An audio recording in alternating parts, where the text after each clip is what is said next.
Welcome to the media. నేను మీ దేవేందర్. ప్రతిపక్షాన్ని షాడో గవర్నమెంట్ అంటారండి. ప్రతిపక్షాన్ని షాడో గవర్నమెంట్ అంటారు.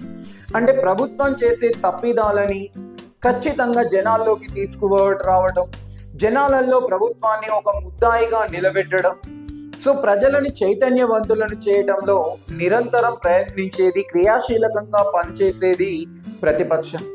ఇవాళ ప్రస్తుతం దేశంలో ప్రతిపక్ష హోదాలో ఉన్న ఇండియా కూటమి ప్రధాన ప్రతిపక్షం కాంగ్రెస్ పార్టీ. సో ఇవాళ బీహార్ రాష్ట్రంలో 65 లక్షల మందిని ఓటర్ల జాబితా నుండి తొలగించిన అంశంపై 3 దశలలో 3 పద్ధతులలో తన పోరాటాన్ని చేస్తోంది. ఒకవైపు న్యాయ పోరాటం చేస్తూ సుప్రీంకోర్టులో కేసుల రూపంలో ప్రశ్నించడం జరుగుతోంది. మరొక వైపు ఓటు చోరీ అనే పేరుతో ప్రజా చైతన్యాన్ని కల్పించడానికి నిరంతరం సభలు నిర్వహిస్తోంది. ఇక ఓటు చోరీ పైన ఓటర్ అధికార యాత్ర అనే పేరుతో బీహార్ రాష్ట్రంలో ఏకంగా యాత్రను మొదలు పెట్టారు ప్రతిపక్ష నాయకుడు రాహుల్ గాంధీ.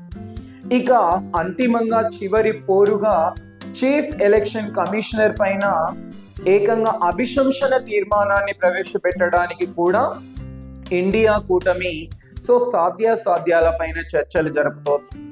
ఒకవేళ ప్రతిపక్షం చీఫ్ ఎలక్షన్ కమిషనర్ పైన అభిశంసన తీర్మానాన్ని ప్రవేశపెడితే మరి ఆ అభిశంసన తీర్మానాన్ని ఎదుర్కోవాల్సిన మొదటి వ్యక్తిగా chief election commissioner Gyaneshwar Kumar గారు మిగులుతారని.